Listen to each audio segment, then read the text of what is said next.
Hey, welcome to Conversion Dissect, where we deconstruct SaaS websites and products to get inspiration on high converting practices so you can start implementing these ideas on your own SaaS.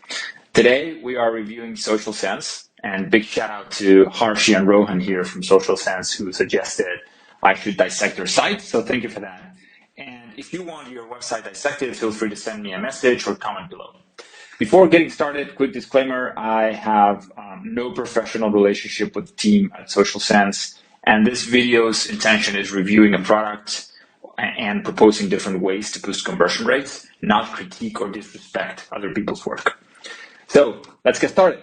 I'm a big fan of thinking about landing pages as movie scripts, where there's a hero, as a main character. This person is struggling to solve a problem or is presented with a challenge and is fighting an enemy that is pushing this person basically not to succeed. And this hero is getting help from friends and from mentors to win this battle, basically, and reach a final positive outcome. I love to think products basically using that framework. So I'm going to use that framework in my brain to go through the website of SocialSense. So really quick, what is SocialSense? Basically, they are helping LinkedIn creators create better content, more engaging content, pretty much. So they're helping you beat procrastination, making basically your account grow, not only in followers, but primarily in the quality of the people who follow you, so that gives you, let's say, better leads, better deal flow, etc. And they're basically helping creators with primary features like, suggestions, carousel design, planning, etc. Right? So that's pretty much what the product is doing. All right. So if I scroll through the site really quick, I can see a hero pretty much introducing the product pretty well. There's some credibility here. There's a preview of the dashboard. And basically the rest of the landing page, at least the home page, it's all focused on features. So step by step to start using the product, content calendar, content repurposing, carousel creation, personalized post, AI, some other stuff, testimonials, and then the final section is basically the pricing, right? I identify the hero as basically any type of content creator on LinkedIn.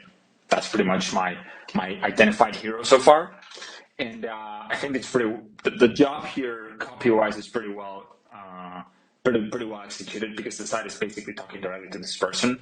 So to you, they're not talking high level, but they're talking directly to the user. So that's pretty interesting to get started. Overall, positive comments. I think the UI is great. It's sharp, it's solid, good hierarchies, good use of colors, typography, and contrast. There's a great use of Framer. The performance is great. There are awesome page-to-page transitions. Like if you are in the homepage and then you press features, that small, smooth animation takes you to a different URL in a pretty nice, fancy, and elegant way. I personally didn't know that Framer allowed you to do that, so that's great. Great work there. I am definitely excited to try that out myself. So that's awesome in general. And here is basically some stuff that I would do to rethink some of the things around. And I'm going to basically focus primarily on the hero, or the above the fold section, which is everything you see when you get in this website from, let's say, a laptop, like in this case. So I would rethink some of the things that are present in this hero. So first off, we are identifying the hero of this, the hero of the user, the ICP, the ideal customer profile of this landing page or this product, as a LinkedIn creator, right? And I see that this is trusted by 500 plus professionals and founders from different kind of huge companies.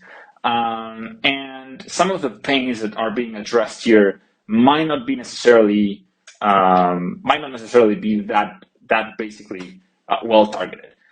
In my opinion, and mostly as a LinkedIn creator myself, I don't think procrastination and getting opportunities, not just followers, are necessarily biggest pains.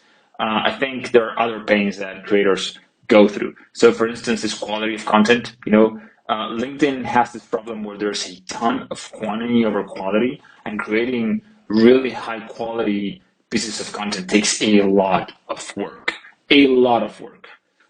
So you're going to have to invest tons of hours in a week to write properly, to create good copy, and to basically structure out content that really engages viewers. You have to design photos and images and carousels and stuff like that. So I think that that's one of the main pains.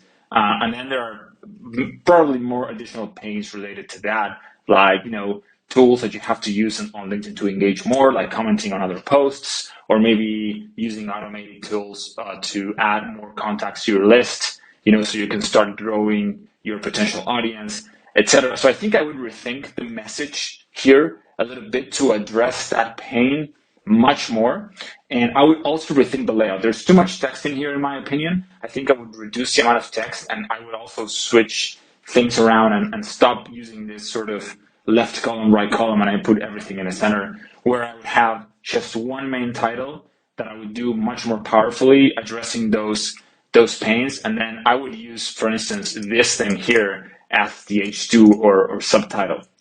I don't think this say goodbye to procrastination and get opportunities, not just followers, isn't really that powerful. I would definitely go for the features that you can get out of this, and I would also rethink this, join everything together, put everything centered, and that's it. And I'll also switch the content, the format of these two cards, maybe make them a little bit smaller and transforming them into like sort of basic data that you can get out of using SocialSense, or primary data boosts that you can get out of using SocialSense. This 10x faster growth rate on LinkedIn is great. I would definitely redesign the card and make it much smaller, and maybe add a third one, 3 little cards or little snippets on top of the title to make it more engaging. And then I see that the button says start free trial, which is great. It's actionable. I would definitely switch this CTA to start for free, and something I would do is adding a little bit more context to this button to make it even more engaging. For instance, I would add a secondary text to the button like no credit card required, or, guarantee, refund guaranteed if it doesn't bring any results, whatever, what have you. That could either go inside the button or outside the button. You can check basecamp.com to see how inside the button would look like. And between those changes, I'll also add something else CTA-wise or call to action-wise, which is I would add a floating CTA. So if you start scrolling on the site, you'll see that I have no floating nav bar, which is something typical of websites. You could float, make this thing fixed or floating on top when you start scrolling, or if that's too much, you could also get inspired by Basecamp. I'm mentioning Basecamp a lot, and basically make your get started or start for free CTA float here on the bottom right side of the page. Basecamp does this thing pretty well, and it looks pretty good. So as soon as you start scrolling, you'll have that little button here with you all the time, so that's great. And finally, in this hero section, I would also address credibility a little bit. To me, the hero or the ideal customer profile of this product is not necessarily Meta, Amazon, Accenture. These are huge companies, and even though there are probably creators in that companies, I don't think this is necessarily very aligned to that huge enterprise style. I think this will speak much more to an individual creator. And you can check Taplio, the LinkedIn tool, which is pretty much a competition of this in some way. And they talk directly to famous creators like Justin Welsh, Matt Gray, people that are on LinkedIn. They will typically recognize the faces of these guys. They don't need to see the logos of Meta and Amazon and Google, just by seeing Justin Welsh, who is a very recognized creator and solopreneur from LinkedIn, they'll pretty much want to try this thing. So I think I would rethink testimonials and also credibility here.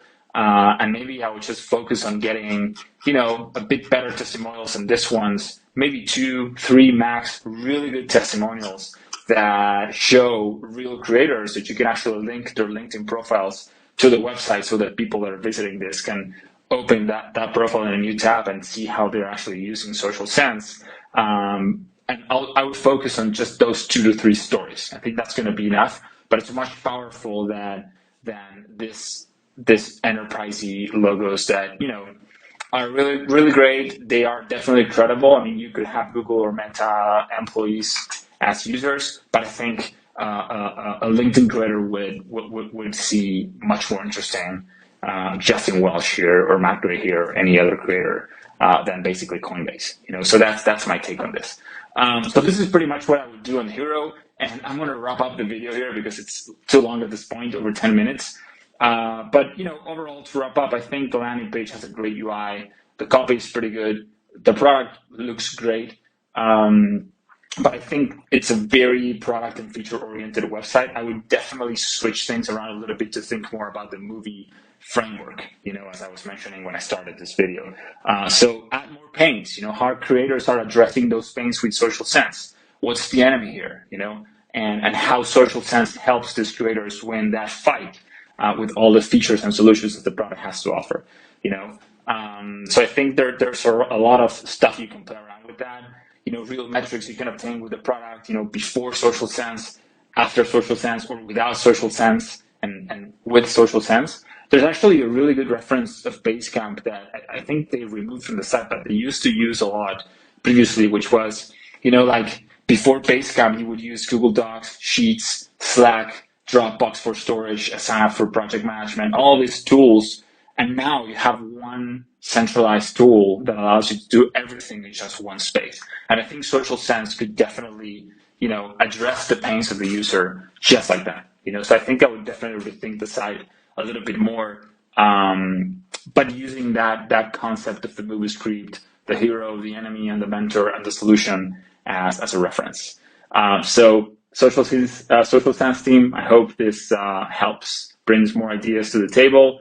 You can definitely take them and start A/B testing them to see how they work. And for the rest, I hope you've enjoyed this conversion dissect, and I'll see you soon for the next one. Bye-bye.